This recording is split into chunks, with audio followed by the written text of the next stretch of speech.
the screen. So good evening, everybody. I'm glad to see that we're all together and that everybody's been very active in doing all their assigned chores for consultants. So I guess the first order of business is to approval of the agenda. So as everybody's received the agenda, recommendation is the agenda for OCP meeting March 2nd, 2022 be approved as circulated. Can I have somebody move that? I'll move that. And seconded by, that's Larry. Yep. And do I have a seconder? Mary Ann, thank you. Okay. So I guess there's no further discussion on that one. We can move on to item 3, which is the adoption of the minutes for the January 26th, 2022 meeting. Do you just want to vote on the agenda, Ian? All those in favor? Oh, sorry. That's okay. All those in favor? The agenda? Okay. Anybody opposed? No. Okay. Passed. Okay, so adoption of the minutes. The recommendation, the minutes of the OCP Review Committee meeting held January 26th, 2022 be approved. Does anybody move that? Larry? Okay, thank you. And seconded by? I'll second it. Joel, thank you. Okay, any discussion? Okay, you vote on that. Does everybody accept that? Okay, anybody opposed? Carried. Okay, so I guess in great anticipation for the next item, number 4, with Urban Systems is going to give us our introduction course to Official Community Plan 101. So I don't know who's going to give the presentation, but I guess we're pretty well past the rest of the meeting until we get down to item number 10 over to Urban System Consultants. So Melissa, are you taking this one or? Actually, Andrew's going to give the presentation this evening. And I also just want to let everyone know that we also have a another staff member with us tonight. Anna is with us here to take notes for the evening.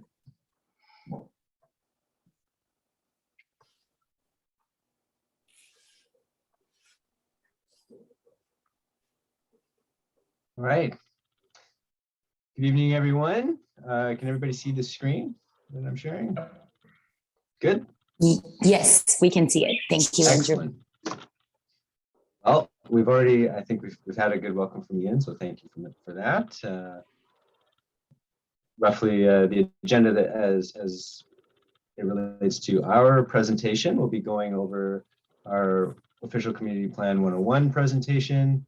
We'll be talking about the existing OCP once we've gone through that. And then we'll go into a discussion of Belcara's community character. And then Melissa will lead a visioning and goal setting exercise. And then we'll give you a communication and engagement update of all the stuff that we've been doing behind the scenes. And we'll talk about some next steps before we close out. So Official Community Plans 101. First item, what is an official community plan? And so an official community plan at its base, and I know some of you know this, but this is new to some of the community members. So we're starting so that everybody's on the same page.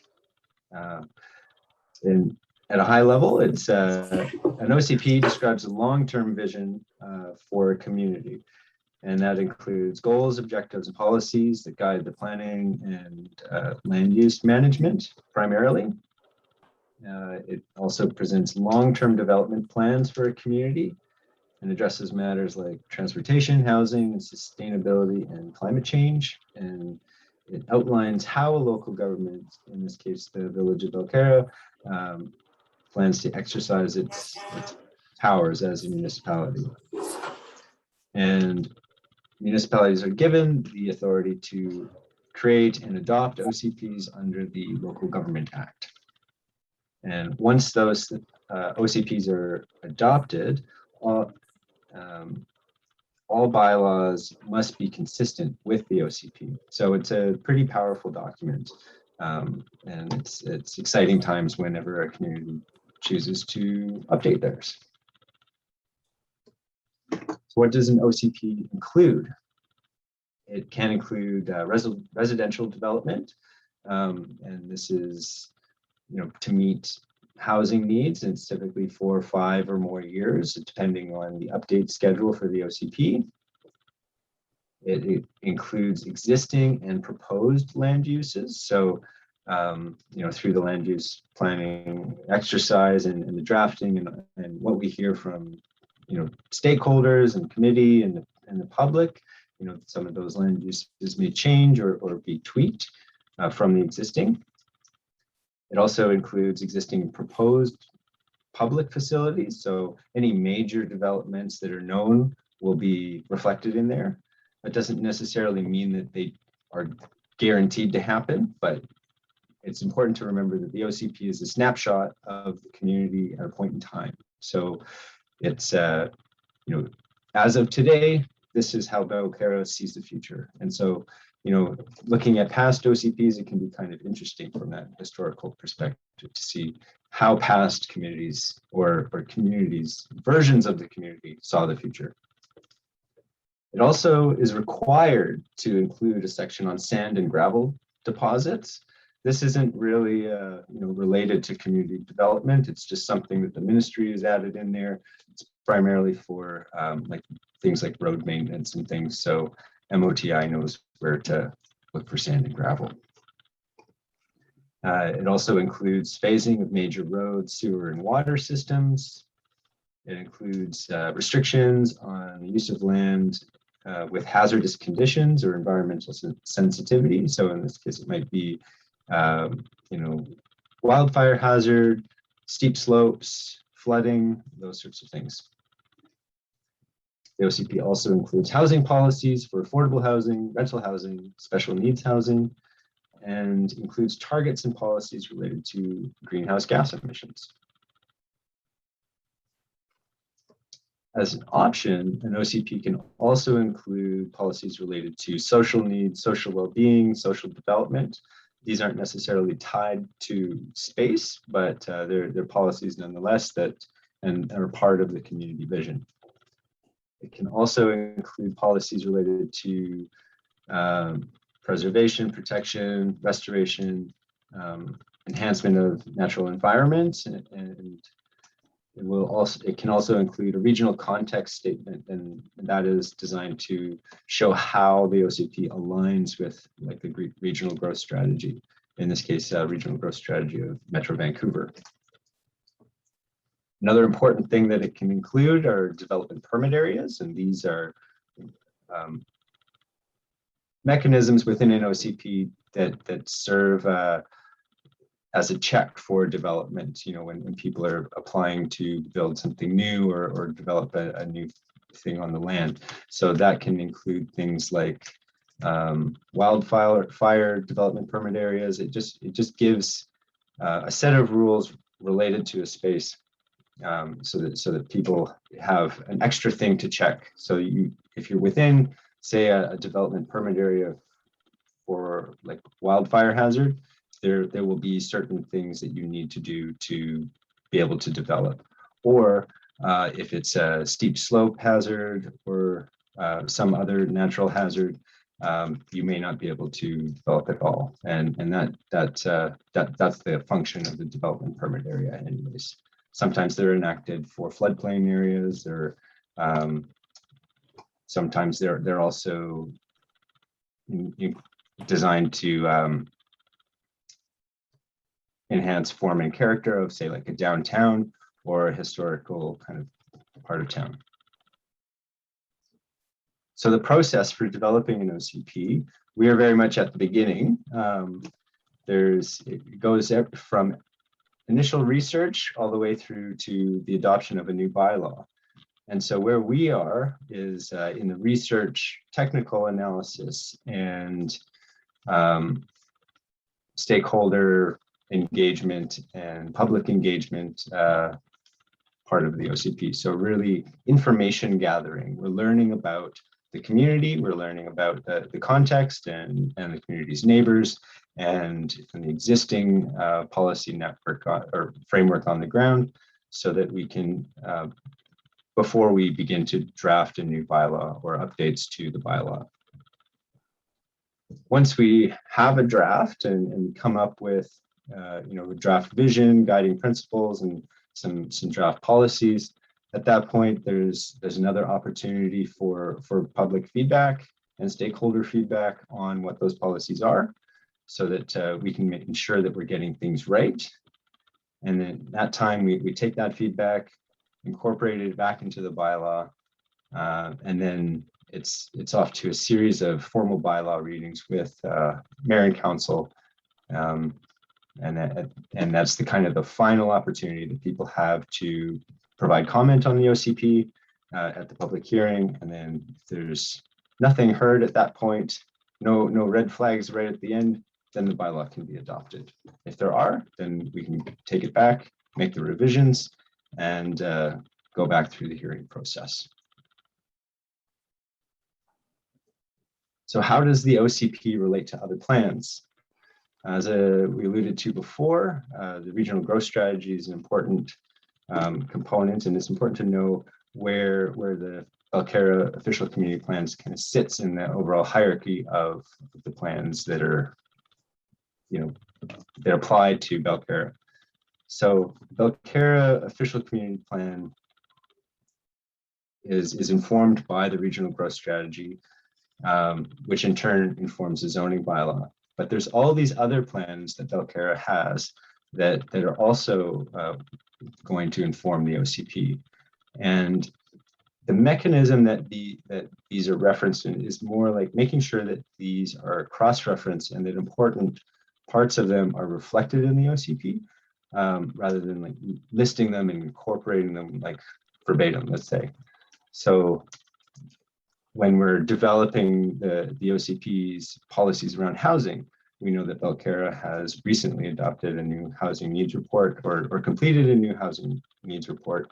And so we will need to make sure that the policies developed for the OCP reflect the findings of that study. And so forth for all the other plans where it's relevant. In some cases, it's also about pointing to where there's opportunities for partnership with, say, with other jurisdictions, like Transport 2050 with TransLink. There might be partnerships on the transport side, the VFPA land use plan, the Port Authority land use plan. There might be opportunities for partnership there related to some of the water interface and so on. So that's kind of the whole network and where or framework and where where we fit when we're creating the new OCP. And so effective structure of an OCP, we're looking at a high level, we're developing a vision for the community, and this will be ideally a concise statement that everybody that resonates with the community, basically. And we're very much in that process where we're collecting the kinds of feedback and information from people that will help us create that draft vision. And many of you have already provided some really good feedback on that will help craft what that means. And that vision will then drive what the goals and objectives are. And those really are more detailed statements that will help realize that vision. And then under that, we've got the policies, and these are how Belcara as a municipality makes decisions so that it can again meet that vision. And what we want is to make sure that the goals and objectives and everything that goes into the plan, it's actionable. And so that's why we've got this SMART graphic here. And so every goal, every policy needs to be specific. It needs to be measurable, actionable, relevant, and time bound. And if it meets all of these things, then it's something that the municipality and staff and council and mayor can use to advance the vision for the OCP.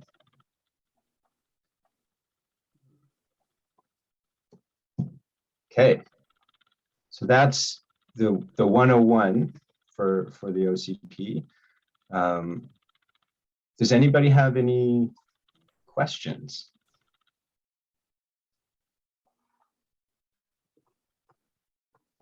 I know it's new to some, so I definitely welcome questions if there are any, and we can try to answer them. I have a question. Yes. Sandra, hi. What's typical time for an OCP? It says like it's between 5 and 10 years. Is there a preference, or does it depend on the community, like the size of the community? Is not necessarily the size, but it does vary community to community. It's nice to have it updated every 5 years, but that in a lot of cases that's not realistic. 10 years, 5 to 10 years is more common. What it really is it's driven by, or can be driven by, something major that's changed in the community, responding to change. And when I mentioned that each OCP is a snapshot in time of what the future looks like, at that point in time, 10 years down the road, the future looks different because there's things that you can't anticipate that will happen. I mean, one example that I have is when we were doing the North Coast OCP, it was done at a time before there was LNG. And so it had no mention of that. And then in 2016, that was a big topic. None of it really came to fruition, but their policies needed to respond to that. Okay. Yeah.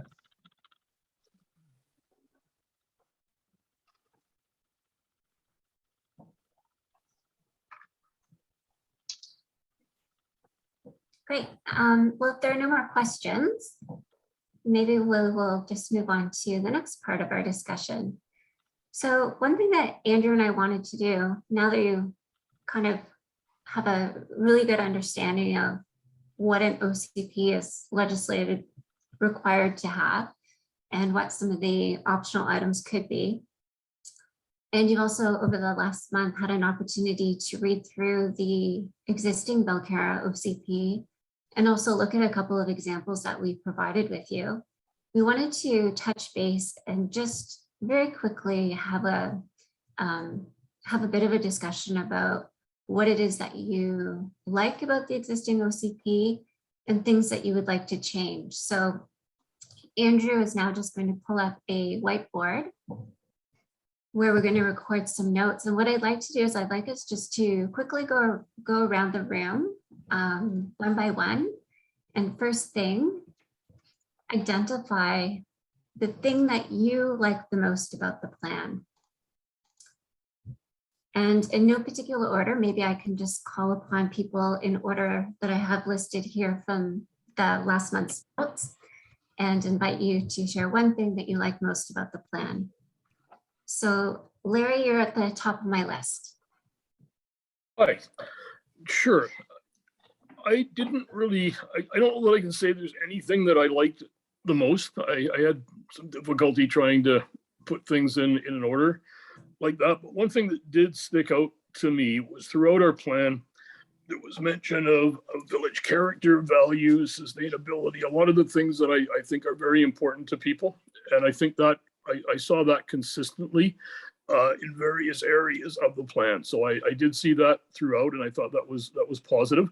I did find one thing I'll share it's in section 2 of our existing plan, and it's a section spanning the next 10 to 15 years. And it's the kind of the second part of a sentence, but it says embracing change while respecting traditions. And I just thought I would share that because I think this committee will be dealing probably both with change and with tradition. So I thought it may be an appropriate thing to bring forward. As far as the first thing I would change, again, I don't have anything real specific, but a couple of areas did appear to me to be areas where I think we may want to do some things. The implementation section, I think, could probably have more items in it. And just the recent discussion on the SMART approach, I think a number of the things throughout the document don't have all of those values. Some are fairly open-ended, so they don't have a time frame. It's not clear how they would be measured or actionable. So there's kind of varying examples, I think, throughout our plan where there's some opportunities there to make some improvements. Yeah, exactly. I think one of the things I mentioned when we were introducing ourselves is implementation is something I'm quite passionate about, and I feel very strongly that the more effort we put into developing those policies and making them as specific as possible, the more useful this plan is going to be for you and the more effective it will be over the long term. So I agree. I think there's tremendous room for improvement in the implementation section, and something that we will definitely strive to do. Thank you. Joel, you're next on my list.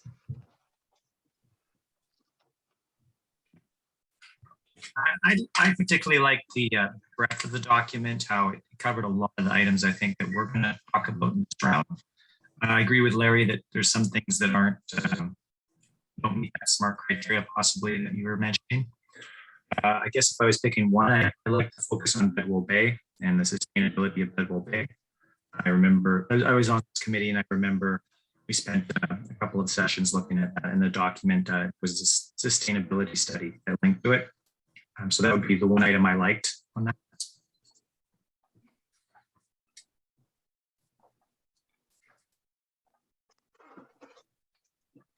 Wonderful. Is there anything else you wanted to add, Joel?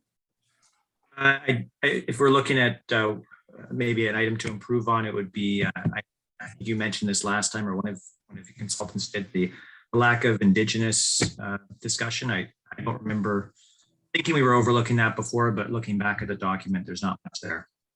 Yeah, certainly. Thank you. Tracy, would you like to share your thoughts?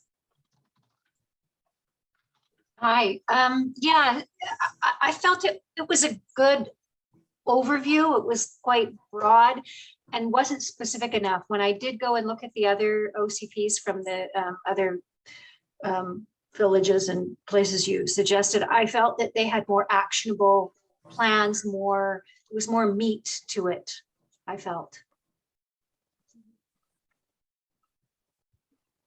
And so would you say that would be the one thing that you would like to change, is to have it Absolutely specific? Okay. Wonderful. Thank you, Tracy. Janet, what is the thing that you like most about the plan?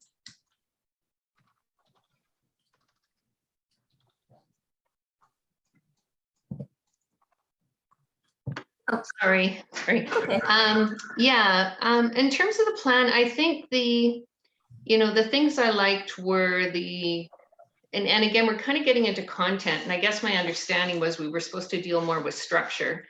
But in terms of the content, I think that the focus that was woven in here around, kind of economic stability, sound financial decisions, that kind of thing, and also the engagement with the community, I like that.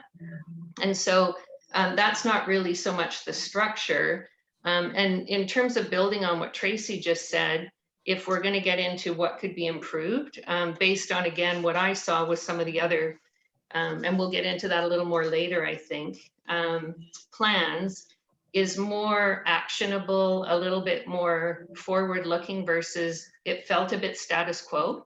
And so I think things like, you know, what are the, you know, so the Belcara OCP kind of went through vision, you know, strategies, policies and actions, but it was fairly, I don't know, it wasn't very clear in terms of where we were going with it. And so a little more action oriented, like I saw in some of the other plans where we have, you know, the goals and objectives. And I think, you know, that was talked about a little bit, even in terms of the overall use of an OCP or how they're typically structured. So I think there's an opportunity there. I think those would be the big things, like just, again, a little bit more so it's clear when somebody looks at this to say, okay, this is what we're planning to do. And the how we're going to get there is great, but we'll talk about that more when we, I think when we get into, you know, looking at the other plans that we looked at. Yeah, really, one thing that we want to emphasize is what we would like to do, you know, with you today and what we intend to do with the open house next week is really focus on that big picture. What is the vision? What are your goals for the community? And then the next stage, as we actually start working with the specific policies, getting into the, well, how are we going to make this happen? But, we feel it's really important to get the vision right and the big goals and then follow through in the next step. So yeah, that's wonderful feedback. Ralph, you're next on my list. Unmute. There you go. No, thank you. Like the others, in terms of what I like about the plan is the heading environmental sustainability, and then there's sort of the hub heading Bedwell Bay sustainability plan. But in terms of what I would like to see changed is, like the others have indicated, actionable items.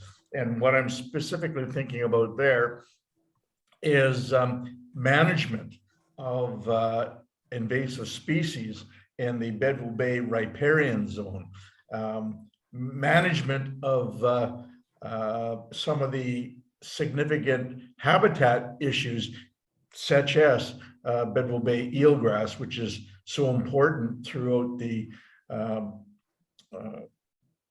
Burrard Inlet ecosystem. So I think we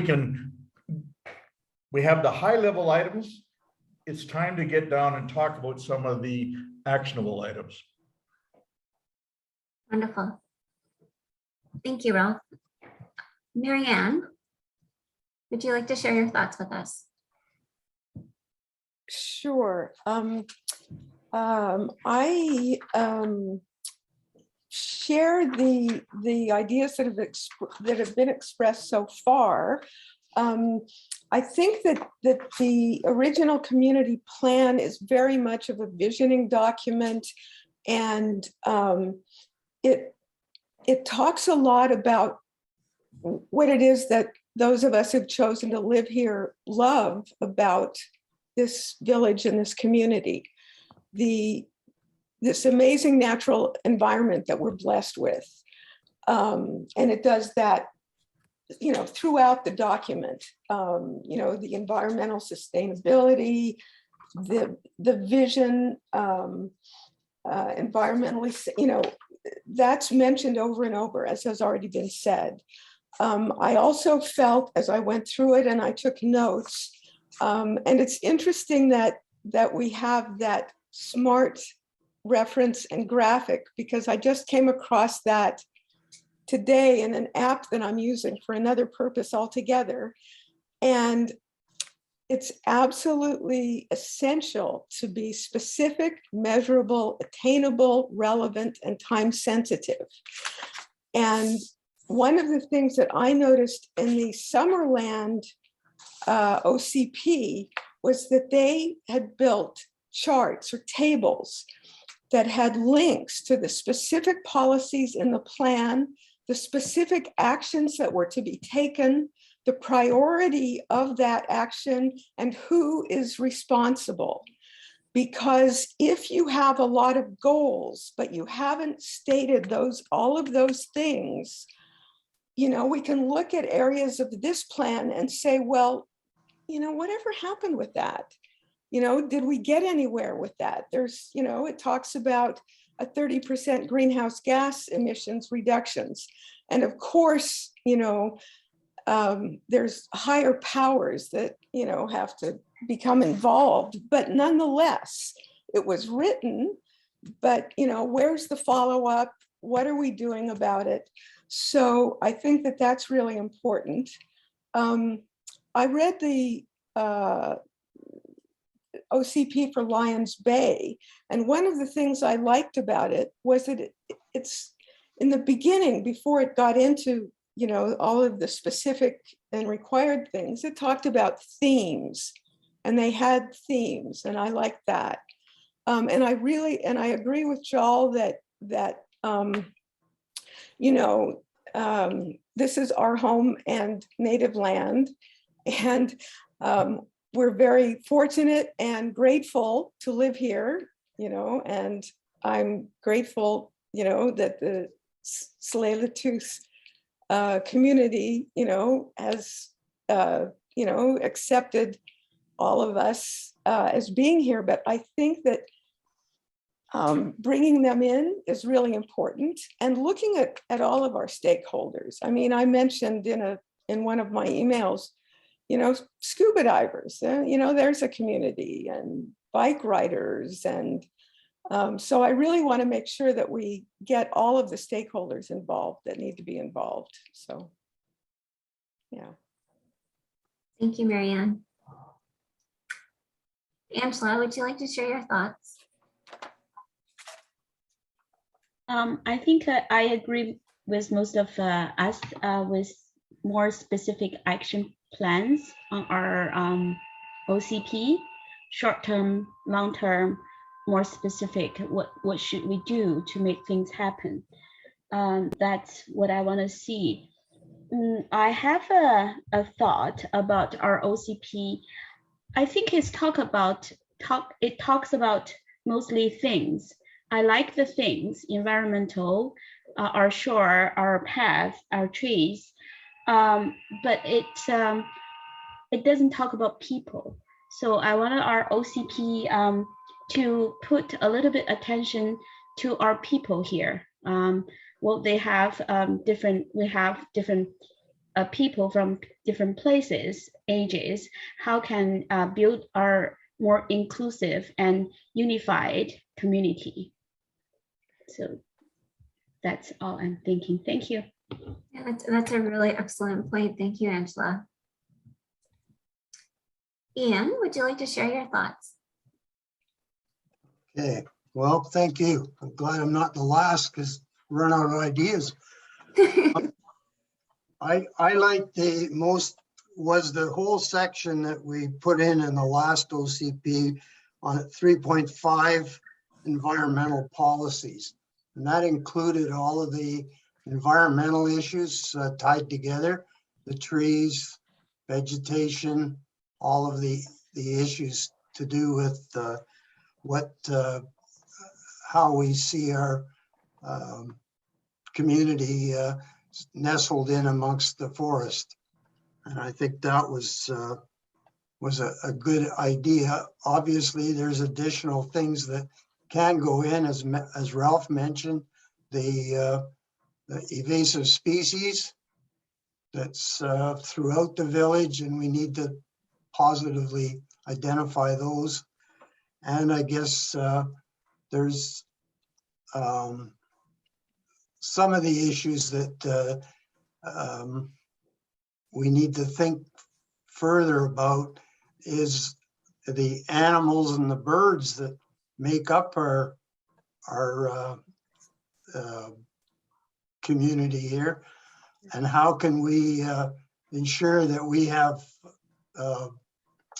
facilities that can help to protect them. I mean, and by that I mean we need to think about stormwater management and service plans. And within that, we've got issues, which is rather surprising, is called daylighting a stream or daylighting of a culvert system. And that's something that we'll obviously maybe talk about further, but try to develop the importance of ecological connectivity and the value of having a green infrastructure in our ditches and streams throughout the village. The other thing that, what was it? The thing that was missing or out of the current OCP is that at the time that that was written, we didn't have a water system. We emphasized the safety of our wells. And so now we've got a municipal water supply. It's a dual system for firefighting as well. We've got roads, we've got ditches. All of those items are missing out of the current OCP, and that will be a large part of the development, I think, in the new OCP that we're going to have to write. So that's probably enough for me right now. Thank you very much, Ian. Kevin, your turn. There you go, everybody. Hear me there? Yeah, I think I'd just be mostly echoing everybody else. I think there's some really good points there. I like what Larry Carlson was saying about the traditions of the past, and I think it's important just to realize that I guess we have a great responsibility in making change, not to lose what we all love right now, and I think it's important to preserve our lifestyles that we so enjoy with Belcara, but I think there's some really important things, like we just talked about, I guess, just managing invasive species and just making sure that we, I think that was all touched upon really well. But well, thank you, Kevin. And Sandra, last but not least. Okay, I'm last. Okay, a couple of things. Just touching upon what other people said, I think the vision and the mission statement was really clear and reinforced throughout the OCP, like the idea of maintaining Belcara as a semi-rural waterfront community. I thought that was well done. Like it was, and what it was missing, I was looking at Saanich and Ashcroft, looking at their OCPs. Now, I don't know if emergency preparedness is actually part of an OCP. They seem to have processes to deal with natural disasters, fire in the community. Like they had, okay, what are our plans to deal with it? So that wasn't in our OCP. And another part, which is, I know it's optional, but social needs and well-being of people in our community. Like I know Ashcroft, Saanich mentioned supporting and providing social interactions and activities in the village other than volunteer work. Like some had community places where they could meet. They had tennis courts, which in our community are not being used. And another thing that I thought was missing, and people have mentioned this, Indigenous people, a lot of the OCPs had a rich history written in there. I thought that was kind of neat. And one last thing was, even with our OCP, like the history, the demographics, I thought those were kind of glossed over. Like some OCPs really went into the their demographics and the history. For example, Ashcroft, I think, spent 3 pages on the history.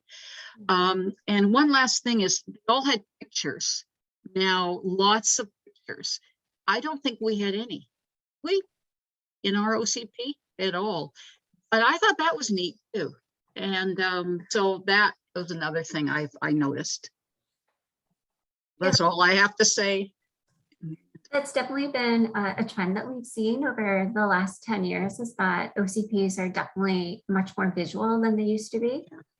So in terms of the new OCP that we'll prepare for Belcara, it will look significantly different than the existing one, largely because we will include a lot of photographs. There will be a lot of graphics. There will be additional maps that will be produced. So it'll look quite different. Okay, thank you. Yeah. And this is one of the reasons why we did the call out for photos. So just as a reminder, if you have any, we'd love to see them. And if I've got a big black bear. Great. Yes, Marianne. One small little technical thing that I'd like to see in terms of how our OCP works is that I was looking at the Anmore OCP, and this is just a small thing, but all of these sections are links. So if you want to look up, something about land use planning, bingo, you just click on it and there you go. So making it more interactive that way. Wonderful. Well, thank you very much for all of your input. Oh, Ralph, yeah, one last thing.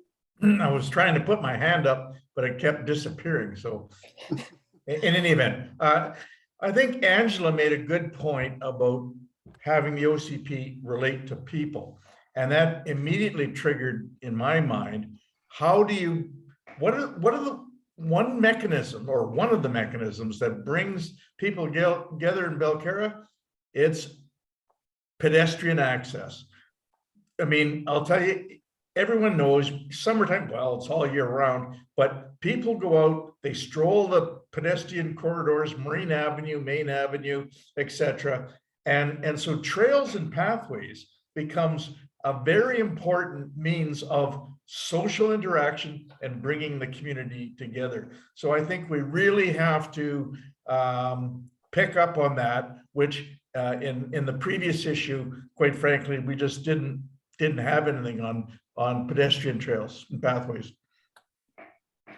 Yeah, and that's definitely something Andrew and I have talked about quite a bit, is ensuring that we have a map of existing and proposed pathways included in the OCP and supported by a very strong policy framework to accompany them as well. Well, thank you for all the input. And I think what we'll do is we'll move on to the next bit of our session tonight. But if there's anything else that comes to mind, feel free to send an email to Lorna and she can consolidate the feedback and forward it on to us. So Kevin, one of the things you had mentioned was talking about the tradition and the character of Belcara. So Andrew has a couple of slides that we'll just go back to in the deck that he'll review.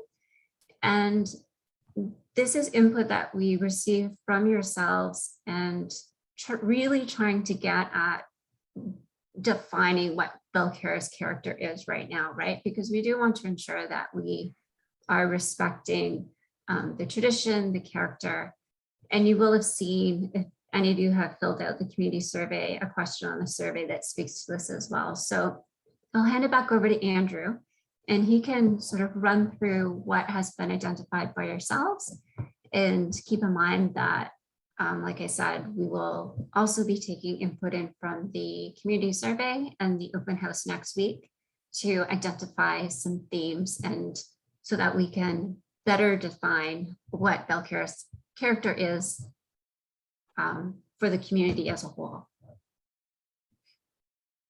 Absolutely. So, what we've heard so far is that things that people are really proud of in Belcara are the natural environment, sense of community, and its rural character. Like those are popping out very, very prominently.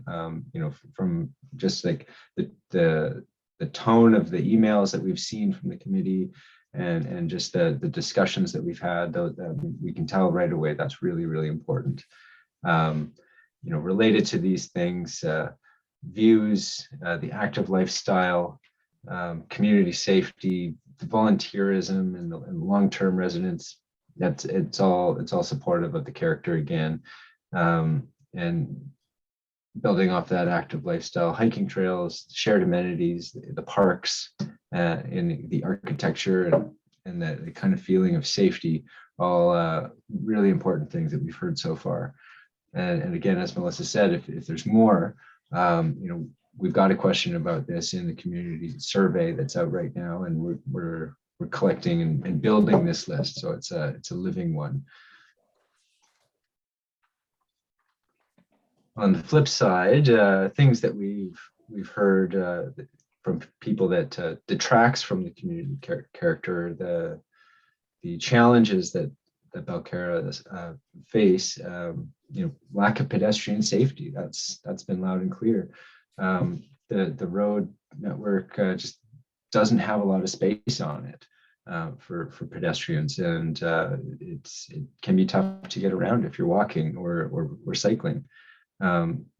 Related to that, you know, how those roads integrate with trails and things, and you know, how do you make it so you don't necessarily need to drive to a trailhead?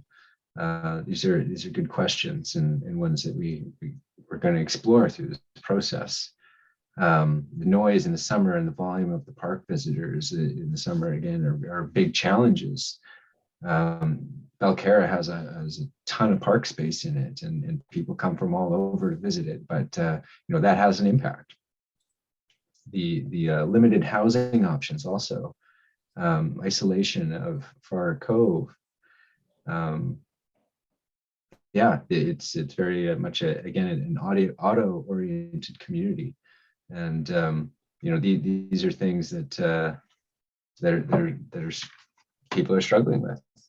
And again, we're getting more of these as the survey is out, and we'll be summarizing everything once after the survey closes. But you know, these are the types of things that we're listening for when we're doing the survey and developing that vision.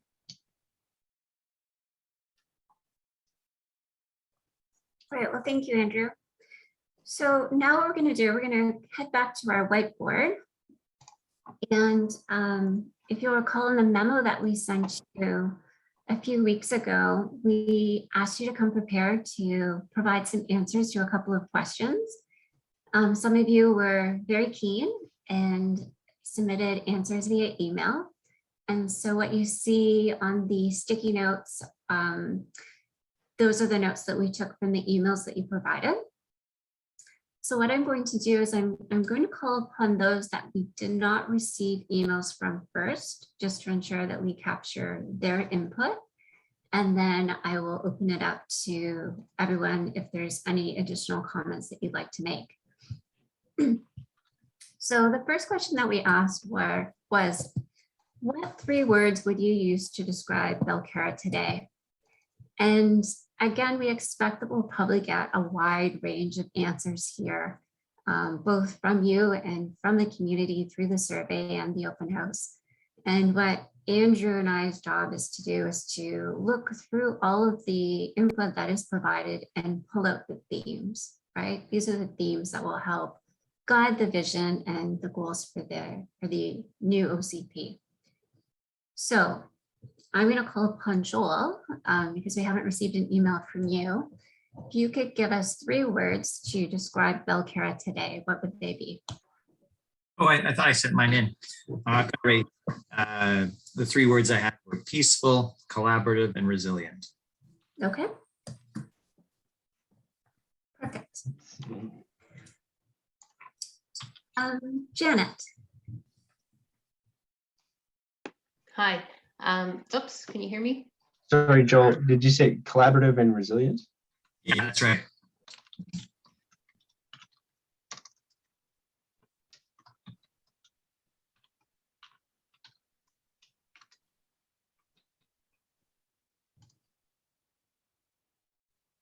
Okay, Janet, I think we're ready. Okay, I did send mine in as well, but my 3 words were stunning, natural, and divided.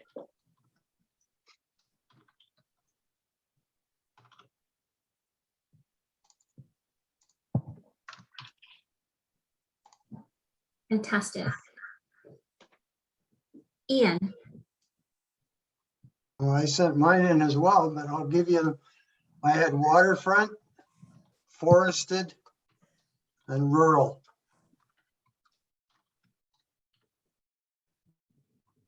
so perhaps there are a few emails that we haven't received yet, but we will ensure that we have everyone's.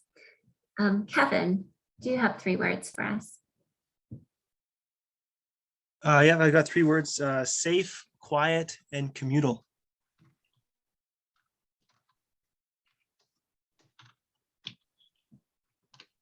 Wonderful, thank you. And Sandra, how about you?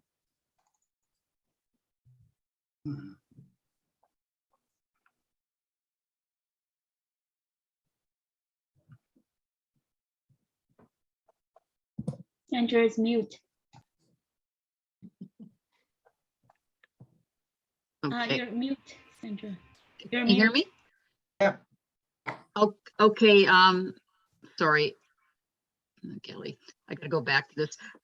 3 words were, I said semi-rural, but I guess, is there a difference between semi-rural and rural?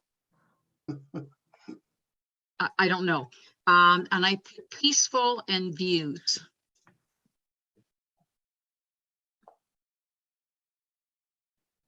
Well, maybe we can explore that. So by semi-rural, how much, I guess it's a question of what level of development. Because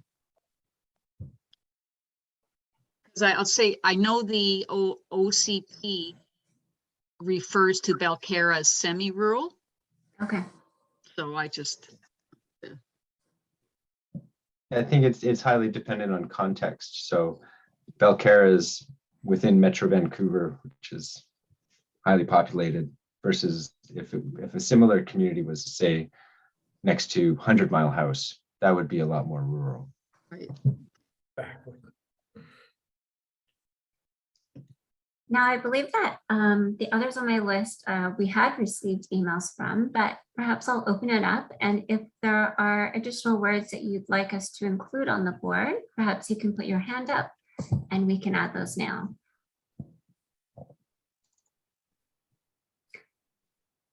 And also at the same time, if there's a word up there that you would like to emphasize, we can also add that input as well. So Larry, I see your hand is up. Sorry, no, I'm okay. I just saw the word.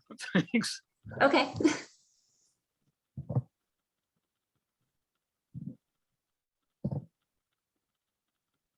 Okay, fantastic. Okay, well, thank you very much. Oh, Ralph, I see your hand. Is the word wildlife up there? And I use that word in the broadest contents: fish, birds, and mammals. Wonderful. Sandra? What about unique? As another. Oh, it's already in there. Oh, that's okay. We can emphasize it. Oh my gosh. Okay. Oops, sorry.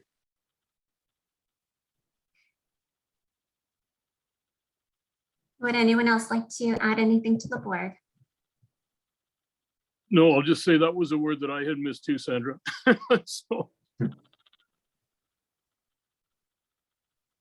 Fantastic. This is actually in the open house. We have a couple of live polling questions that we're going to do with participants, and this will be a really fun one to watch the results come in live and see the word map that is created, and what terms are the most popular, right? Will become quite evident. Okay, then, so we're going to move on to our next question we have for you. And again, this is helping us define a vision statement that will guide the official community plan. In 20 years, Belcara will be, and we've asked you to finish this sentence for us. And I have to admit, now that we apparently heard from some that I didn't have on my list, I'm not quite sure where to begin. So Sandra, let's begin with you because I'm certain we didn't receive your input, so. Yeah, because I sent it in, but anyways, you want to hear me? I said in 20 years, Belcara will continue to be an independent, semi-rural community surrounded by forest and ocean views.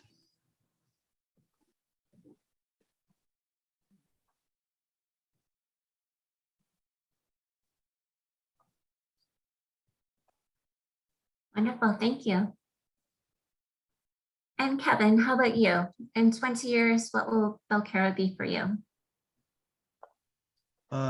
Maybe an example or a leader in a sustainable lifestyle, in sustainability. Wonderful, thank you.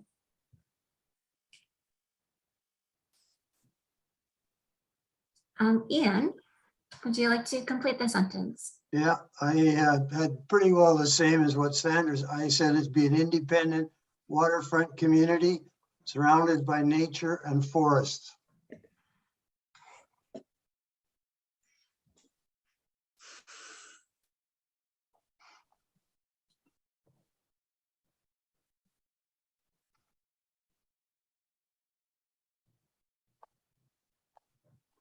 So perhaps what we can do is if you can have a look at the sticky notes that are below with the input that we received.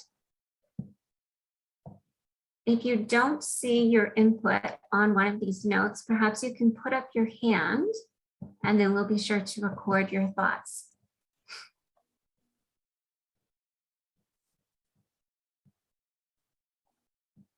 So Joel, if you'd like to go ahead. Yeah, a couple there are the same as mine, but there's a few that aren't. I had independent, secure, demographically diverse, and well-connected.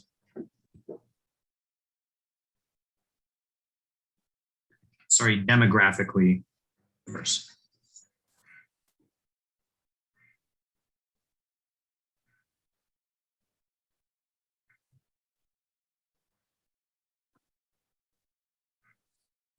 Right, what was the last one?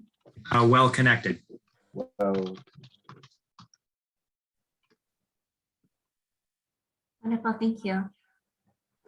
Ralph, I believe your hand was up. Thank you. I'd want to add the phrase in 20 years, Belcara would be an environmentally sensitive community.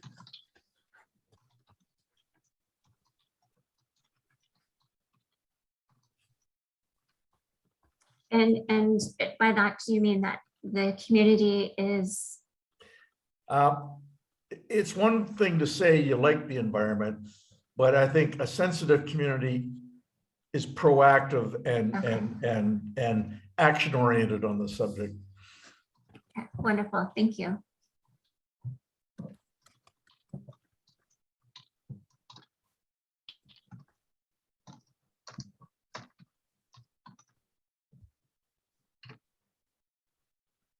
So looking at the input that we've received and the comments that have been made by those tonight, is there anything else that anyone else would like to add?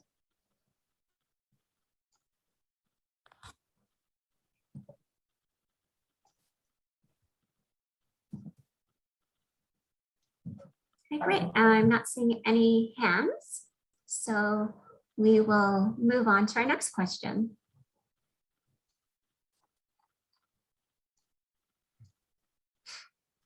Our third question, and again, this will help us identify goals for the OCP.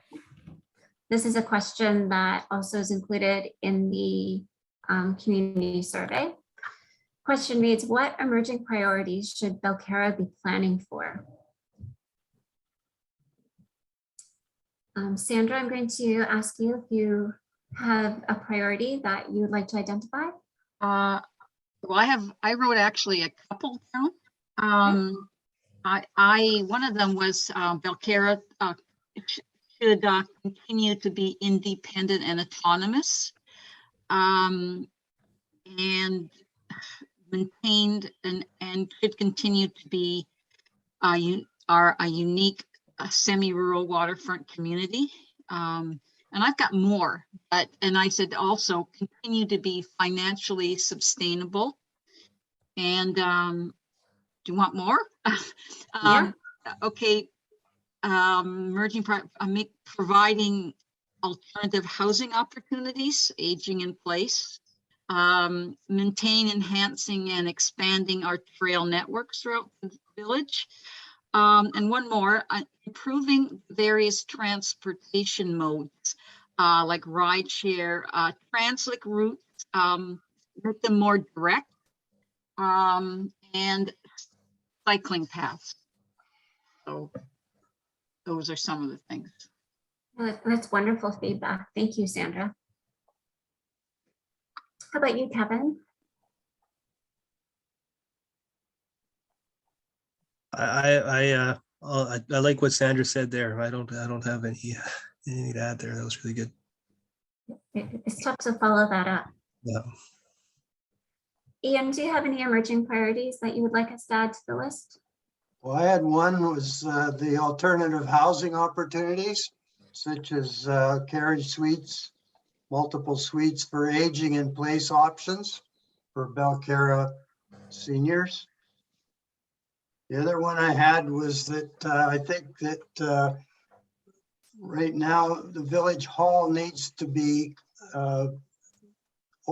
organized to deal with the increasing amounts of public work infrastructure that we have. So they've got dual purpose water systems. We have path system that we're trying to deal with, ditches, drainage, roads, and sidewalks. So all of these things are requiring some degree of engineering. The other one is the Fire Smart Coordination Program. Needs to be dealt with, or we're not going to have this beautiful forest around us if we don't start to take care of it. So Ian, maybe I can just clarify. So when you say that the village hall needs to be organized to accommodate all the infrastructure, are you meaning that we need the village requires additional staff, or? Well, I'm not going to suggest that. That's up to council, but the definite, up until now, for the last 40 years, there's been a village engineer on contract available to Lorna and to provide engineering advice to her. Now, we don't have that position any longer. And so all of the engineering advice for Lorna is provided by outside consultants. So I'm not sure how council wants to deal with this issue, but clearly there's an increasing amount of infrastructure engineering that's required, and it's not getting less, it's getting more. Thank you very much for clarifying that point. Larry, I see that your hand is up. Yeah, thank you. I think these points are up there already, but one thing that came to that I realized when I was going through them, on my list I had wildfire risk, fire smart program, greenhouse gas, climate change, and I think areas that have changed significantly since the last OCP is just the impact of climate change, the fires that we've seen. It's very different than it was in 2011. So I think from a priority standpoint, all of the items up there are important, but those stood out to me as being some that had changed significantly in very obvious ways since the last OCP to now. Well, thank you very much, Larry.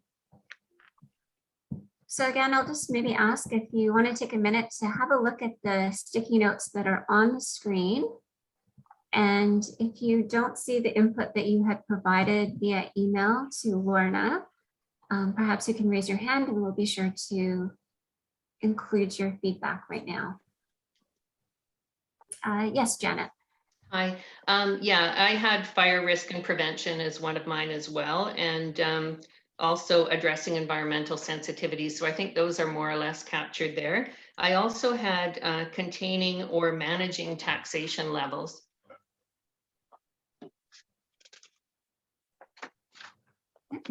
Could you maybe elaborate on that last point that you made? Well, just in terms of whatever we're proposing through the OCP, I think we need to consider, you know, the cost impact of doing it. Wonderful, thank you. Tracy, I believe your hand was up next. Yeah, I just wanted to, I can't see it here, but something that Sandra mentioned earlier about our community gathering spaces. I think that we should focus maybe a bit on that and what that looks like, whether it's, you know, improving on the tennis courts or having the village hall available for community gatherings or yoga nights or something, so that it's socially that we can gather. Wonderful, thank you. Ralph, I believe you're next. Thank you.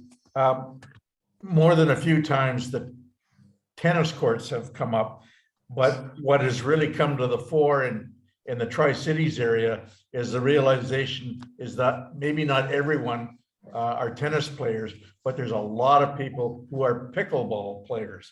So if we could broaden the term from tennis courts to tennis/pickleball courts, I think that might modify the discussion some. Wonderful, thank you. Yeah, I believe in the community survey refer to them as the sport courts. Sport courts, yeah. Does anyone else have anything that they would like to add to the board this evening? Yes, Marianne. Oh, you need to take your microphone off mute. Right. What Angela had to say, just the word people. And I agree that our trail network, you know, we often meet people out walking, but I'm a very social person and that doesn't totally satisfy. And there are a lot of villagers that I do not know at all, including many of the people on the committee. So I really think that whatever things that we may be able to propose that will help bring people together and also that may help us bridge some of the divides that to some extent maybe we tend to gloss over a little bit because it's so wonderful here, but there are divisions, and the more people can get together just very casually or in terms of different interests. And then in terms of housing, if we are able to build a little bit more housing to spread out that, you know, the tax concerns that Janet raised, so that, for example, let's say if we wanted to enhance the village hall to make it more of a place where people felt like they could go and do yoga or have coffee, you know, we just need more opportunities, I think, for people to get together other than, you know, meetings where we have disagreements about zoning or housing sizes or whatever. Thank you very much, Marianne.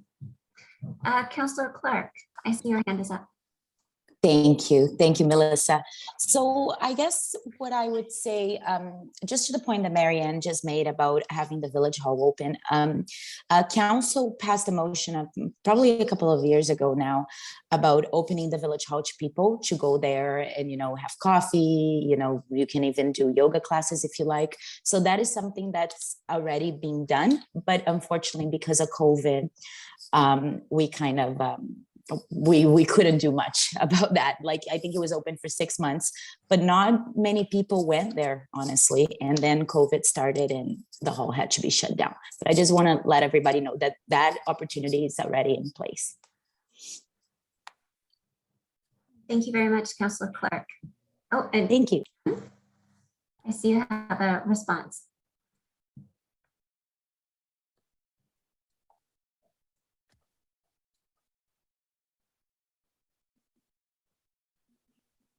Both Janet Rozicki and Tracy McCray have their hands up.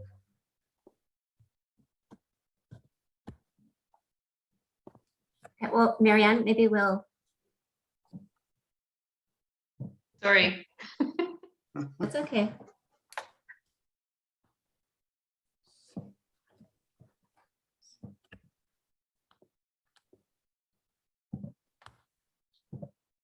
Oh, there it is.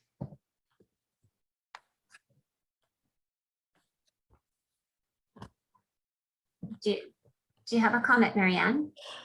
Yes, just to Carolina.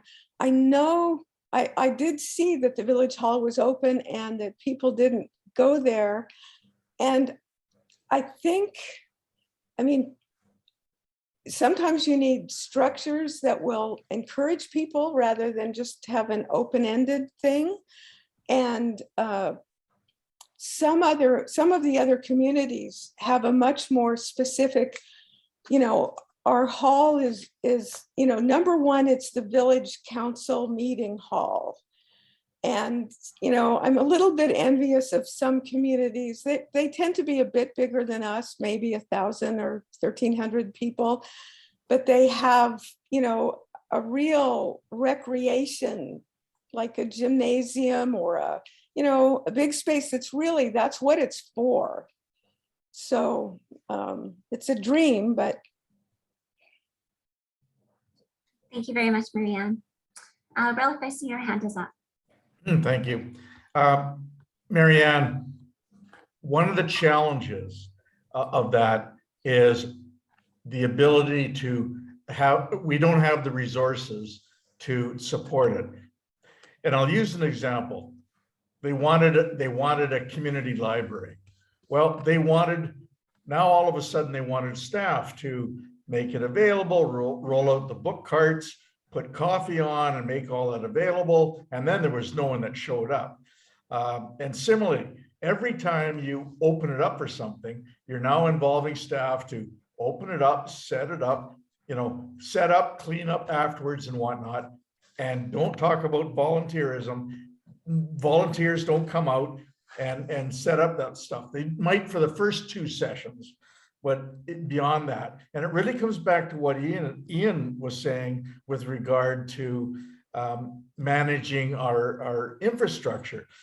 People keep asking for more and more, but they do not want any more expenditures on personnel. And that's one of the realities of being a real small community. You yourself mentioned, Marianne, that yes, the larger communities have that and we're envious, but we aren't a larger community. And somewhere along the line, you need personnel resources to make those things happen. And people have got to start understanding they don't want taxes to go up, but they want this, they want that, the other thing. But whatever you do, don't hire people, don't spend money. So you can't have it both ways, We do have a space on our whiteboard right now, which we call the parking lot.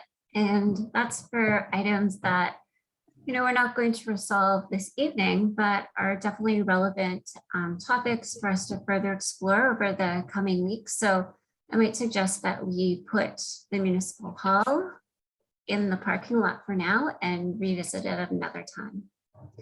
if that's okay with the group. Wonderful, thank you. So if there are any other comments just about emerging priorities, we can record those and then we can move on with our meeting. So I see, Angela, you have your hand up. It's not about priorities. I just want to say that we want a lot of topics, but I want people like us to acknowledge that we do have limitations.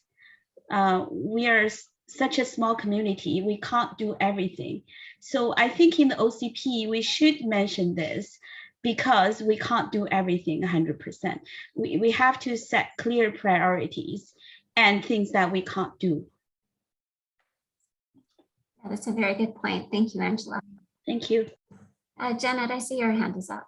Yeah, I was just going to add a little bit to that because one of the things I had in the Belcara in 20 years, in my vision, if you will, was that we would potentially have, you know, pop-up facilities, not the village hall, I'm not thinking that, but where you might partner with, whether it's, you know, a winery or a brewery or a, you know, they did a pop-up movie night in Ioko, like right on the park kitty corner to the church a couple years ago. And it was a movie everybody'd seen, but it was kind of fun. It was outside, it was at night, and these guys come to kind of promote what they do. And so I think there are potentially some partnership opportunities, and I don't think it's necessarily closed just because we're small. I just think maybe we have to come at it a different way. Great idea. And thank you. So It's a very good point. Sorry. That's okay. So at this point, it's 8:20. We have 40 minutes left in our session this evening. We do have a little bit more of a presentation to get through, and we do want to leave some time at the end for you to ask questions of Andrew and I. But I think we have time just for one more question. And if we could quickly go around the room, and I'll call upon you one at a time. If you could identify a goal that we should consider including in the OCP, we'd love to hear it. So perhaps we'll start at the back end of the list so that all of the really good answers are available for those that had to wait last time. So Ian, let's start with you. That we should consider including in the OCP. Well, I guess I've already kind of mentioned this ditch management strategy that we need to think about. We're all for the animals and birds and everything. And one thing that we need is some sort of a strategy to aid in the decision on whether or not we would go for ditch enclosure. Because one of the major factors that's happening now throughout the world is actually daylighting streams and daylighting what is now enclosed ditch systems in cities and everything. And we have a perfect opportunity in Belcara because most of our ditches are open. And now's the time to think about whether or not we want to really go green in our drainage system implementation for the sake of the animals and that we have in Belcara, that if we close them over, they don't have access to the food and water and vegetation that they may need to survive. So I think that's something that I'd like to see us flesh out in OCP. Thank you. Thank you very much, Ian. Kevin, is there a goal that we should include in the OCP?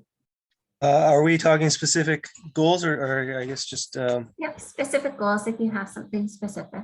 I don't. I like what I'm hearing though as far as sustainability with environmental initiatives, the fire protection stuff. I like the building partnerships with maybe other. We have a small. I'm a firefighter myself, so I know we have a volunteer fire department within Belcara, I guess there's maybe other partnerships we can look into for fire protection with forestry, maybe. Anyway, I so far I like what I'm hearing. Wonderful. Thank you very much, Kevin. Janet, I see your hands up. Are you ready to go next? Or maybe you forgot to take it down. That's okay. Okay. Well, I think one of the things that I'd like to see is, again, in terms of the housing options, it's been talked about many times, but this whole opportunity to age in place or have some different types of housing in the village. So I think it would be good to take a run at that. Wonderful. Thank you very much. How about you, Angela? Do you have a specific goal that you would like to see included in the OCP? I like the fire protection idea very much. And I have another one, like maybe we should put something to focus on promote to social event and bring people together. Wonderful. Thank you very much, Angela. Sandra, do you have a goal that you'd like to share? Yeah, I was thinking maybe some processes in place to deal with natural disasters, fire, flooding, etc. That might be a goal. I'm not sure what it would look like, but it's okay. We have some time to flesh it out. Larry, how about you?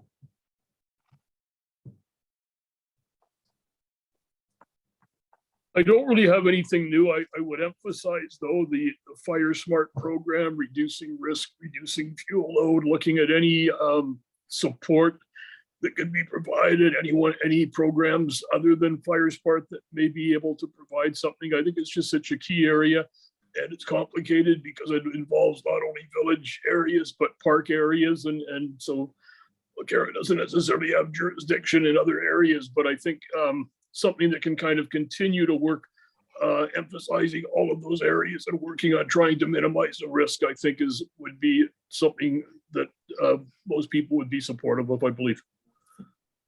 Thank you very much, Larry. Ralph, do you have a specific goal that we should consider for the plan? It occurred to me that we haven't talked about the word education pops into mind, but I'm going to change that to community engagement. And community engagement on awareness of our environmental systems around us. And then that would branch out to everything we're talking about in terms of invasive species, the ecological habitat of Bedwell Bay, etc.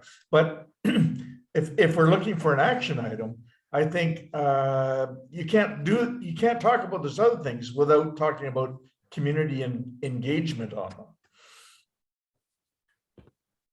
Thank you very much for that. Joel, your turn. Do you have a goal for us? Yeah, I think my goal would be pedestrian cycling safety on Bedwell Bay Road and the idea of a multi-use pathway that we've been talking about in the community for the last few months. Wonderful. Thank you very much, Joel. Tracy, do you have a goal that you'd like to share with the group? I was going to say a few of these things, but to add on to community engagement, communication. I think how the village communicates with the residents, I think is important, whether it's communication on any of these issues that we're talking about, or communication on what we can improve upon at the recycling center. As an example, communication on particular issues on, I don't know, fire protection. And thank you very much, Tracy. And I think that brings us to Marianne. Well,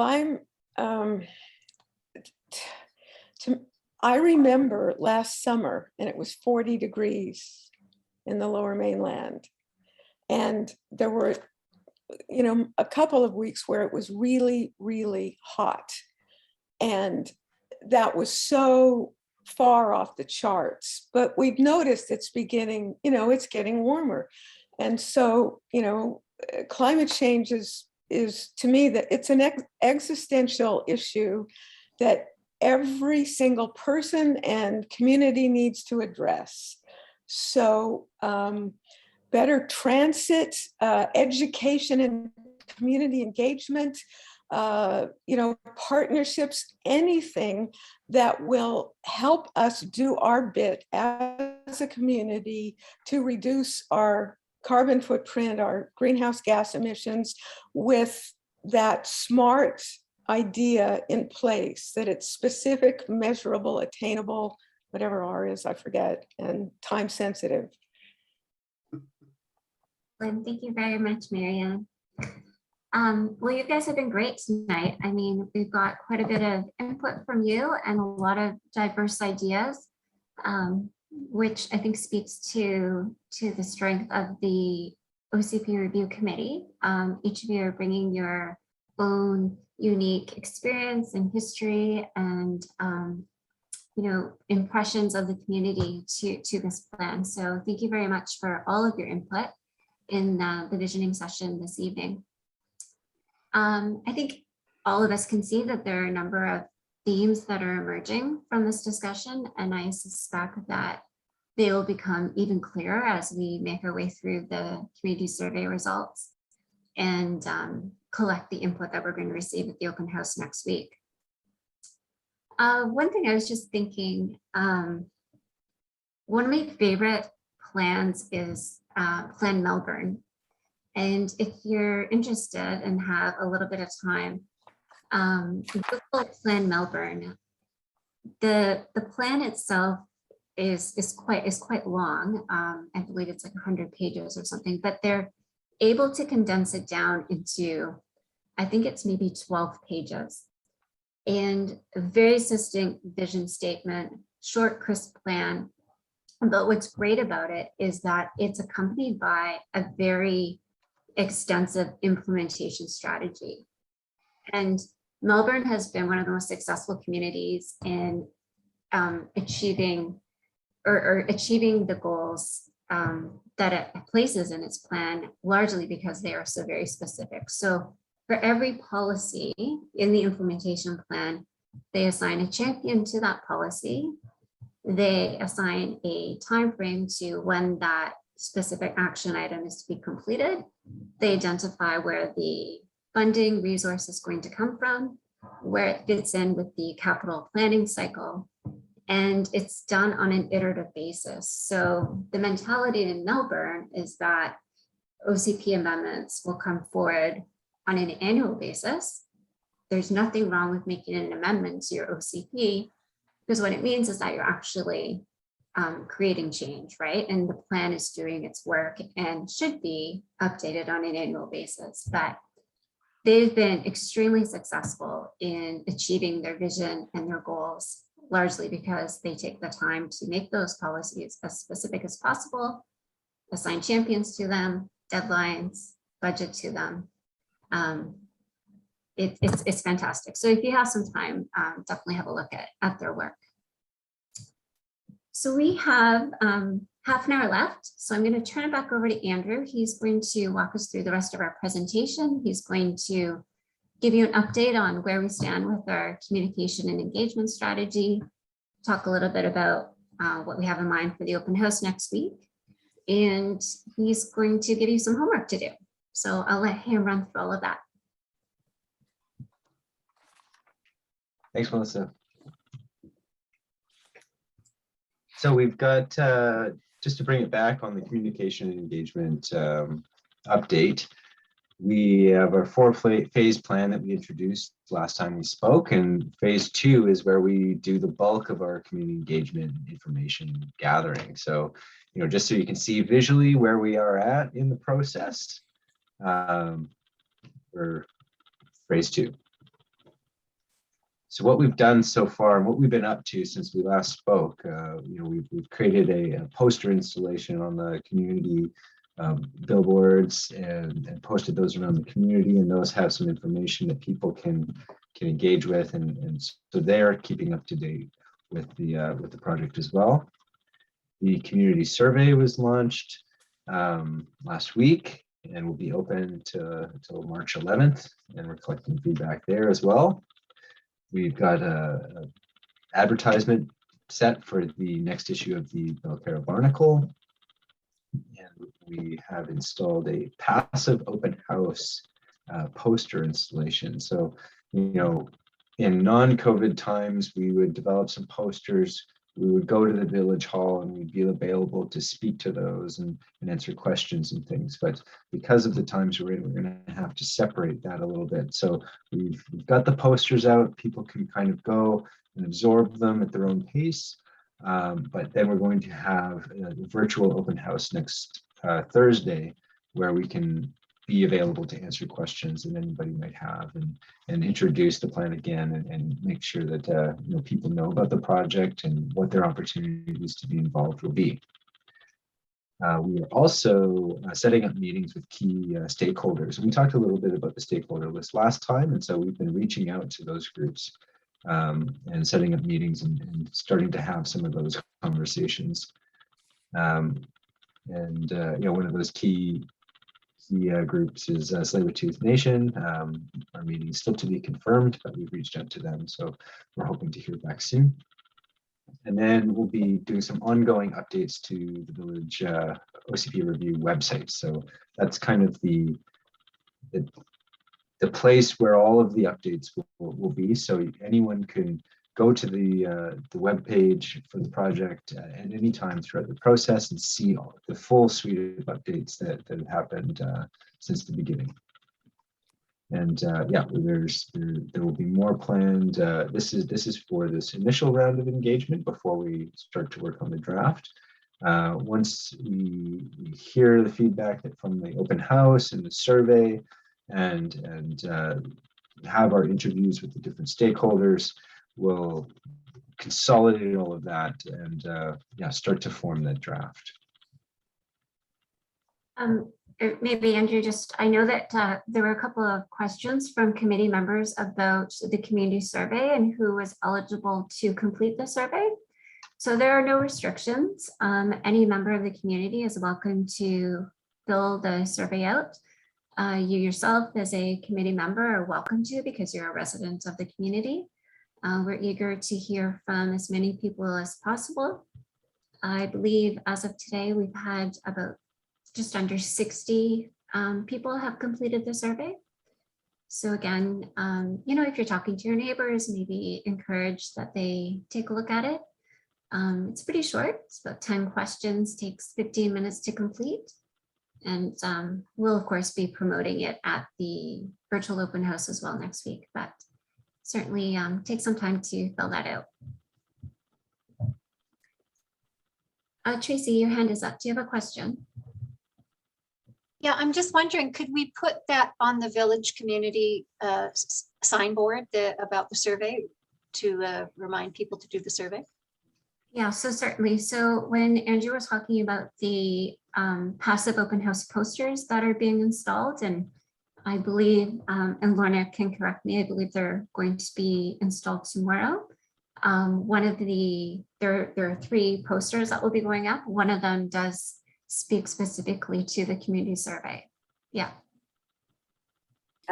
I'll just say, I think Tracy's referring to the crab sign. So that would be up. I believe Dave Warren is in attendance at this meeting. So that might be something that CRAB would consider. It will be up at the bus stops tomorrow for sure. Yeah, I think because everybody looks at the sign when they come in. I know I always look at it. It's good way to communicate. Thanks. Excellent idea, Tracy. Thank you. Larry, your hand is up. Yes, thank you. I just assuming would make sense for the committee members to attend the virtual open house as observers. Is that what you had in mind, or I guess it's a broader question. What is the committee's role with respect to the open house? Yeah, so certainly we've invited Ian to give a bit of a welcome at the beginning of the open house as the chair of the committee. Great. Andrew, in the presentation, will be going over what the role of the review committee is and speaking a bit about that. Certainly, you're welcome to attend.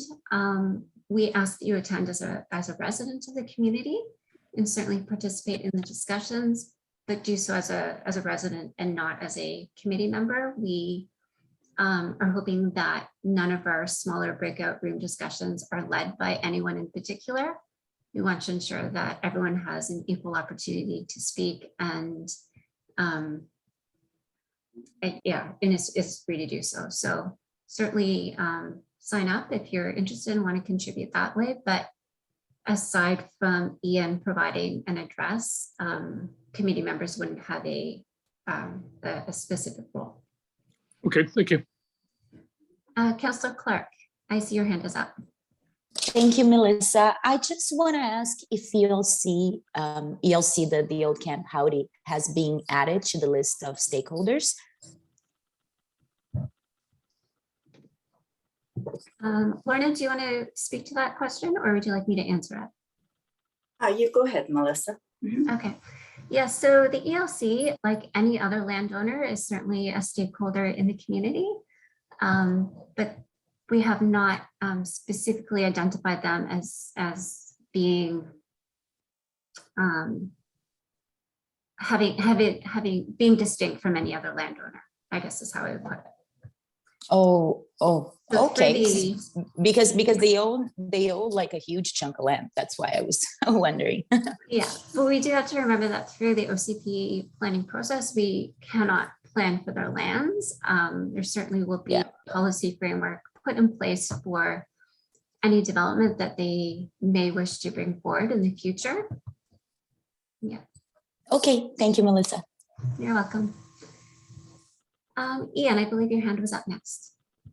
Yeah, I just, in regard to this survey that you're having online right now, my kids were brought up in Belcara and they've gone off in different directions, but they're bringing the grandkids home to Belcara to see old grandpa.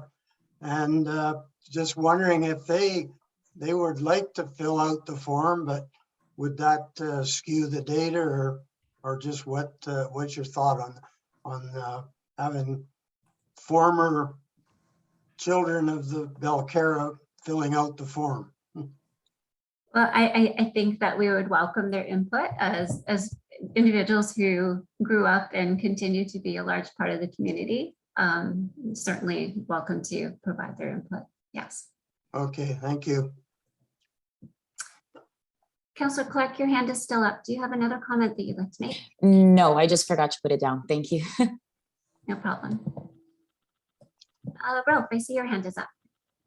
Just in response to Larry Carlson's query, I think the virtual open house is in the same category as the community questionnaire, which is all residents are welcome, including members of the community, the committee. Certainly.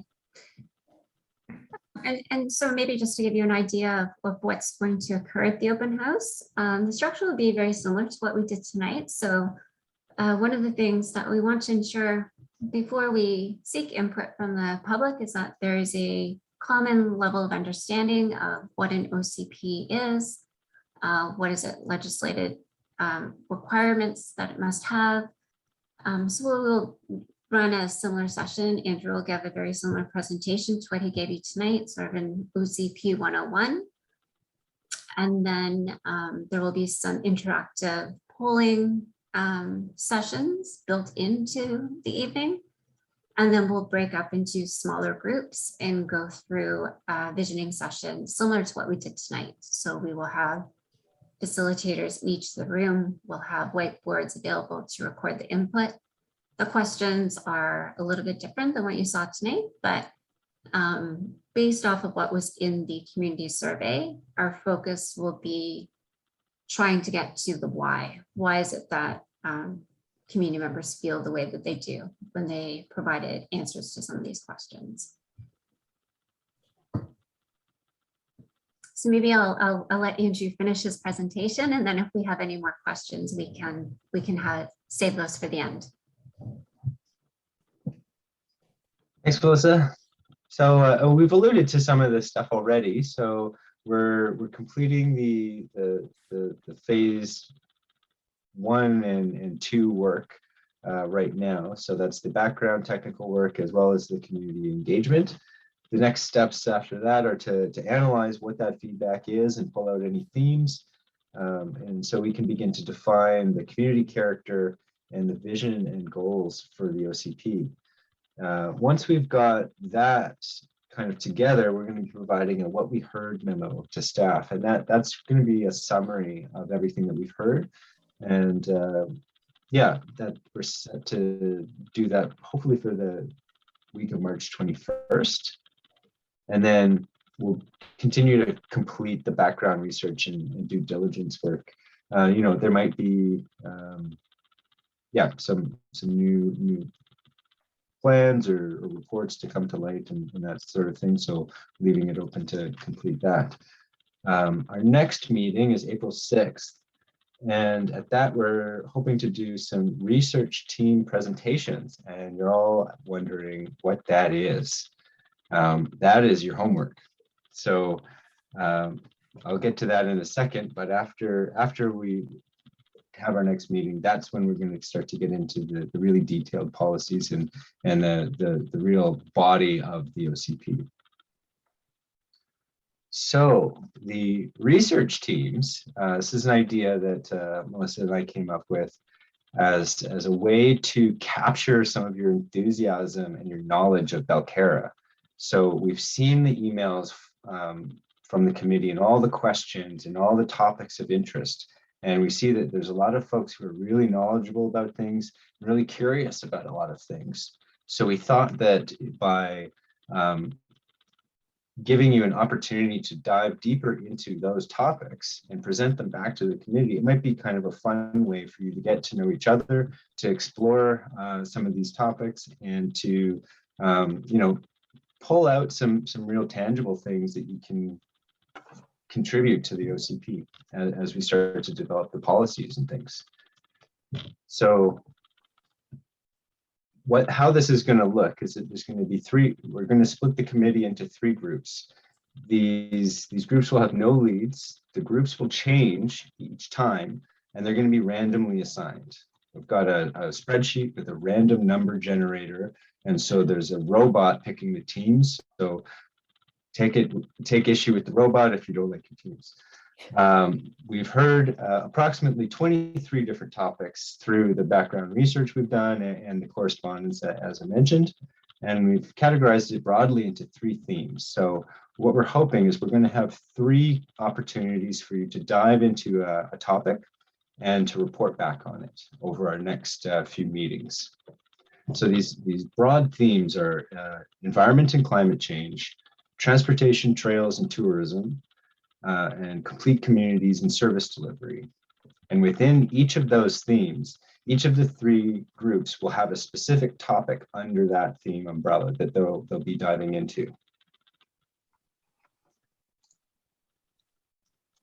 And so what you'll be doing with your team is looking at how is that issue addressed in the current OCP? How do other communities address this issue in their OCPs? What policies and tactics from other communities might be applicable to Belcara and why? And what your final thoughts and recommendations might be for how to address that in the new OCP. And then if you've got any resources that are of interest to you, or you think that you would want us to look at, or the rest of the committee to review, you can add those too. We've got a template ready. So we've got a worksheet that you can work in that spells out all of this and reiterates the instructions. So everybody will get a copy of those, and we'll find a way to distribute those. But to kick it off, for the environment and climate change, here's the groups. So we'll distribute the worksheets to each member of the group. The group, the worksheet has a description of the issue that you can read and kind of familiarize yourself with. And so we're hoping to hear back next month on wildfire safety, environmental integrity, habitat restoration, invasive species, climate change, and emission reduction strategies. So again, this is really at the OCP level. How do other communities address these topics? What policies do they use? And how is it referenced? Because sometimes there's specific policies, and sometimes an issue might be addressed more generally throughout the whole body of an OCP. And so we'd want to, yes. Sorry, may I just make one correction? It says Bruce Drake, and it should be sorry. Joel Drake. Sorry about that. Okay, thanks. So Joel, that's you. Yeah.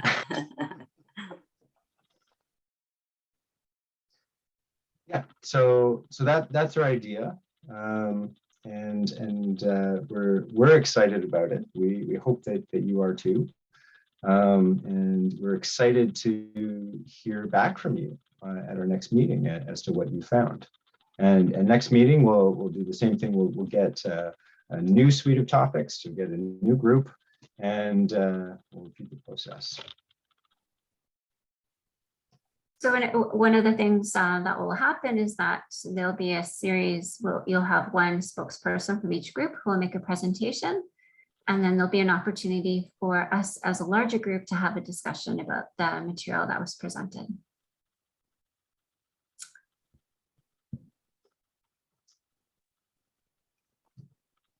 And that's our presentation. So yeah. We've got a few minutes left, so if there's any other questions, comments, definitely welcome them. See Ian's hand up. Yeah, if I could just, I guess I'm going to have to excuse myself from the group because I'm going to be on a cruise. So I doubt very much that I'll be actively participating.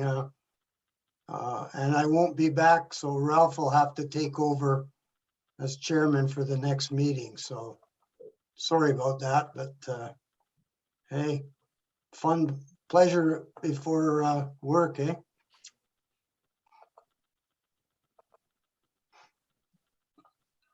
You've been working hard here. You deserve it. Hope you have a great time. I sure will. And I think it was Marianne, then Ralph. Yes, I am.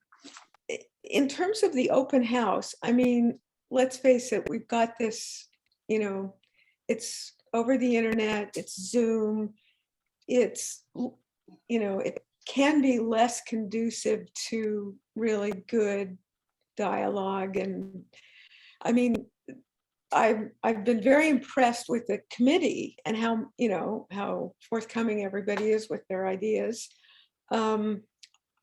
That's just a comment. I don't know what could be done about it unless at some point before we finish, there's some way for there to be people in a room together. But one thing I would like to see happen, the current survey and the questions, which are the questions we basically already, provided input on that survey, I think give a big picture idea of Belcara. And I hope, and I'm asking whether we will also be eliciting community input, very specific community input. So if somebody says, they'd like to see lower taxes, how could that be done?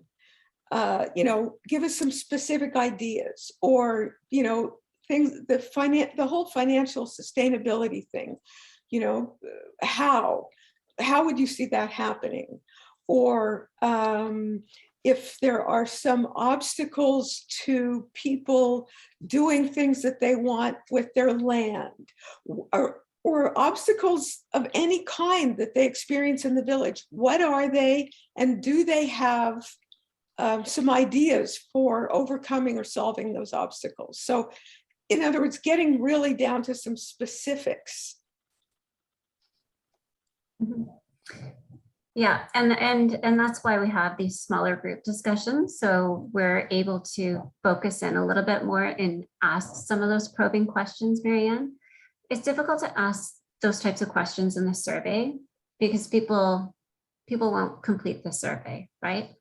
But it's good to be consistent with the questions that you're asking and then use the smaller group discussions as an opportunity to dive a bit deeper. So we certainly will be doing that. And certainly everyone that will be facilitating the discussions are all very experienced facilitators and have years of training and have done this a lot. So they'll be able to ask those questions. Yeah. Ralph had his hand up next, and then Janet. Thank you. Just in response to Marianne Pope, we have to be careful to separate the issues that are specific to an official community plan versus general issues, dog control, whatever, they regarding taxation and whatnot. Those do not necessarily fall into the realm of OCP. So you can muddy the waters pretty quick if you don't clearly lay out the objectives as to what it is we're talking about and what's in the discussion and what's not in discussion. And just before I close, I want to thank both Melissa and Andrew for a very comprehensive session this evening. I was quite impressed with how it all proceeded. Thank you. Thank you. Janet, I see your hand is up. Yeah, just I guess I don't know if it's a question, a comment, a concern, whatever it is, but I know in terms of the survey that's out there now, I know the posters have been at the bus stops and it is, you can find it on the website, but when I've been talking to, just neighbors on the street, people I've talked to don't know it's out there. So I don't know if there's any other way of getting the message out.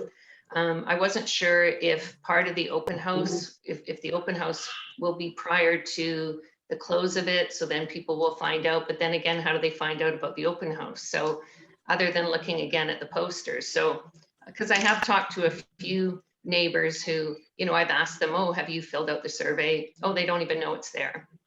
What survey is that? So I'm a little concerned about that in terms of the communication getting out there. And I don't know what can be done about that in terms of getting it out more broadly. And so I think somebody had mentioned earlier about having it on the, the crab sign when you come into the village, like fill out the survey by X date or something. I think that would be great because people do see that. Or I don't know if there's other ways we can do it, but that would be my concern, is not having enough people aware of it. So Lorna, maybe you could share with the group what has been shared via the mass email distribution. Yes, I don't have exactly all the details, but we generally send everything out in our group emails. And so if you're out talking to people, encourage them if they haven't to sign up. It's very simple to sign up for our group emails.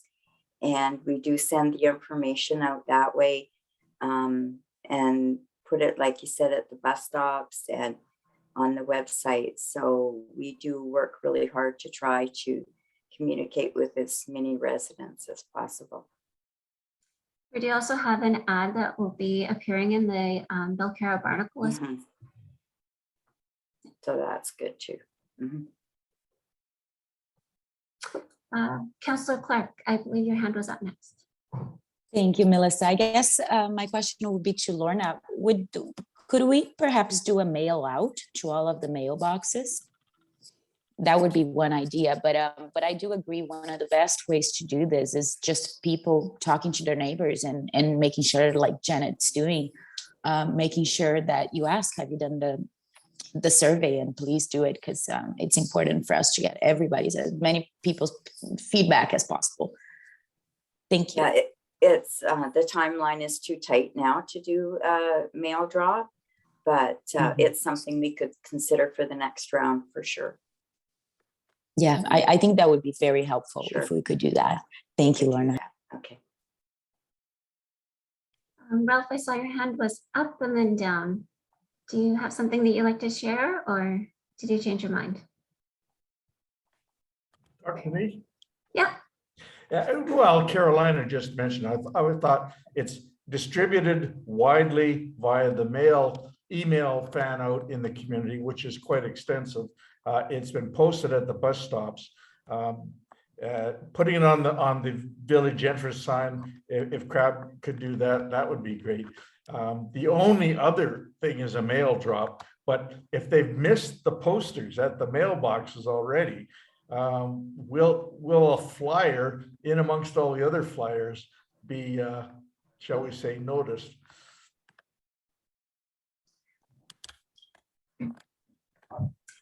Also, Marianne, I just want to, you raised a point about virtual engagement as opposed to in-person engagement, and you're correct. Having virtual sessions does pose some challenges, and we're optimistic that for the second round of engagement that we will be able to be out in the community. But a lot of that is out of our control right now. So we're going with the next best thing. Are there any other questions for Andrew and I? I think Marianne has one. One other simple mechanism for getting the word out is the Belcara Together Facebook page. If it isn't there, we could put it there. It might reach a few more people, because not everybody goes and looks at what's on the. I have often missed things because I didn't go into the little bus shelter and see what was up there. So, yeah. That's a very good idea. Yeah, we weren't aware of the Facebook page, so thank you.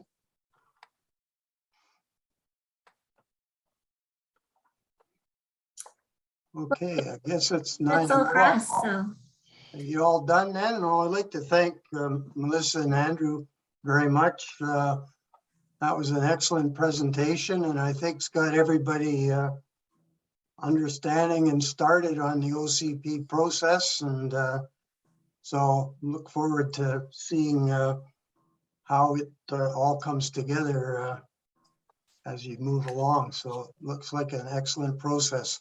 Thanks very much. Okay, I guess there's item 10 then is questions and comments. If anybody has any?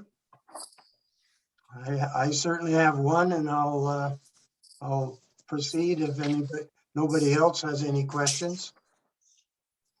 This is a question I would like to direct towards Lorna for an answer.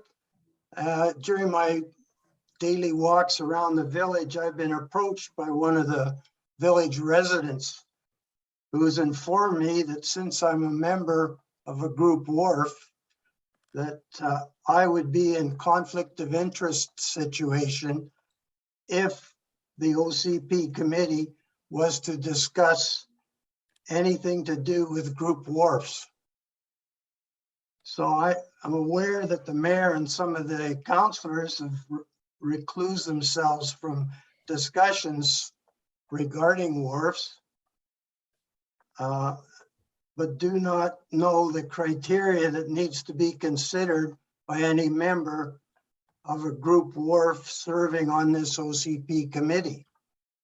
So I would ask if the committee could be provided with a written official response regarding what would be considered a conflict of interest situation. I don't anticipate that our OCP committee will be discussing group WARF program in Bedwell Bay, but I would like to know what would be considered a conflict of interest for any of the members on this committee. And thank you for that, Ian. I did receive your question prior in an email, and I will definitely follow up and advise the committee members. Okay, thanks very of much. the answer to that, yes. Mhm. You're welcome. Okay, thank you. That'd be appreciated, Lorna. Okay, does anybody else have any questions or comments?